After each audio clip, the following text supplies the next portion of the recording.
Ang co-trainer ni Tank Davis na si Kenny Ellis nagbanta na kay Vasily Lomachenko kung magharap na sila ni Davis. Knockout ang sasapitin ni Loma kay Davis kaya hindi na masisalayan pa ni Loma ang round 12. Premier boxing champion sa Top Rank, sinimula na ang negosasyon ng Davis kontra kay Lomachenko. Shakur Stevenson rumatrata naman ng banat kay Ryan Garcia at sinabing hindi sapat ang 1-year suspension kay Garcia. Ito po ang mga pinagbabatayan ng ating kwentuhan. Kaya tara, kwentuhan na!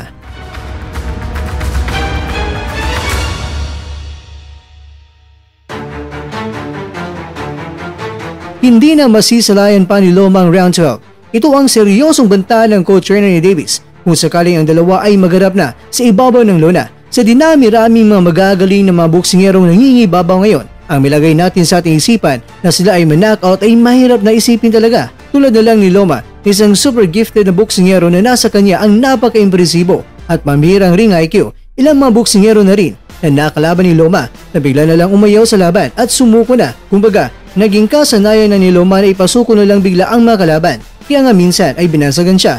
Mula sa Lomachenko ay naging Nomaschenko. Pero sa ngayon, itong si Loma ay 36 anyos na. Kumbaga, ilang mga hakbang na lang ay malapit na rin ito sa retirement. Siguro mga 2 o 3 mga laban na lang ang natitira kay Loma. Pero sa ngayon ay iba, may isang malaking tangke na sasagasa sa kanya ay isa sa mga the best young fighter sa mundo ng boxing. At yan ay walang iba, muli itong si Tank Davis. At ayon nga kay Babarong, ang dalawang mga mamaw sa bakbakan ay parehong handa na at gusto magkasalpukan at maaaring mangyari ito ngayong taon. Kaya marami ang mga taong nananabik na may kasa talaga ito dahil salpukan talaga ito sa pamamagitan na isang genuine power puncher at genuine boxing master at siguradong papato talaga ito sa mga boxing fans. Kaya para sa inyo, sino kaya ang mananalo sa kanilang dalawa? Ang lakas sa taglay kaya ni Davis ang unang magpapagapang kay Loma at hindi na makakatayo pa o di kaya ay mas magugulat ka dahil ang makagawa pala ng unang bagbagsak ni Davis ay itong si Loma.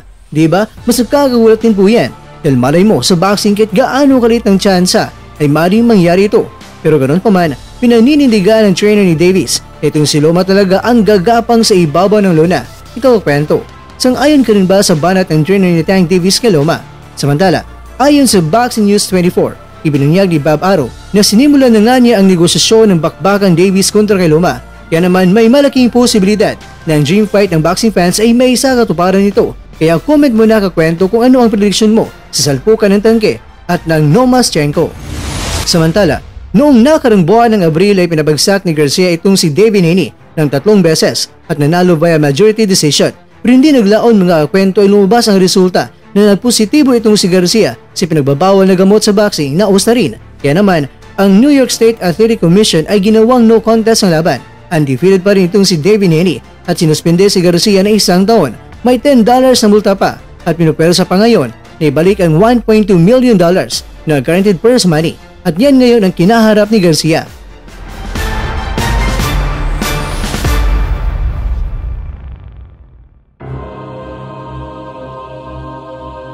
Mga kakwento, todo banat na naman itong si Stevenson sa ngayon dahil para sa kanya, hindi sapat na 1 taon lang kay Garcia na suspensyon. Hindi kasi ito isang magandang halimbawa sa mga boksingero na may paglabag na ginawa dahil tila ba para kay Stevenson, magaan lang ang parusa ang ipinataw kay Garcia. Baka nga raw ay gagawin ito ng iba. Total, 1 taon na suspensyon lang pala ang parusa kung gagamit ng ipinagbabawal na droga.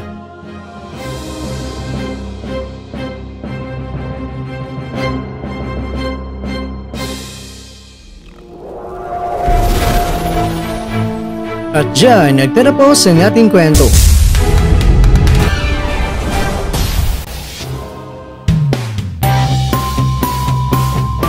Maraming salamat mga kakwento sa inyong panonood. Pero baka naman mga kwento ay nagustuhan niyo po ang kwento natin ngayon. Baka pwede niyo po akong mabigyan dyan ng like, subscribe at pakiclick na rin sa bell button. Pero bago tayo tara po sa mga kwento ay syempre, shoutout po muna tayo dyan sa ating mga kakwento.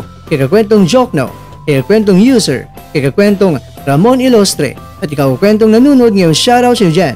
Bueno, hanggang dito po muna ang ating kwentuhan. At abangan nyo na po ang ating susunod na video. At dito na po yan sa isang channel na kung saan maaring ito'y mga kwentong di pa na kwento sa inyo.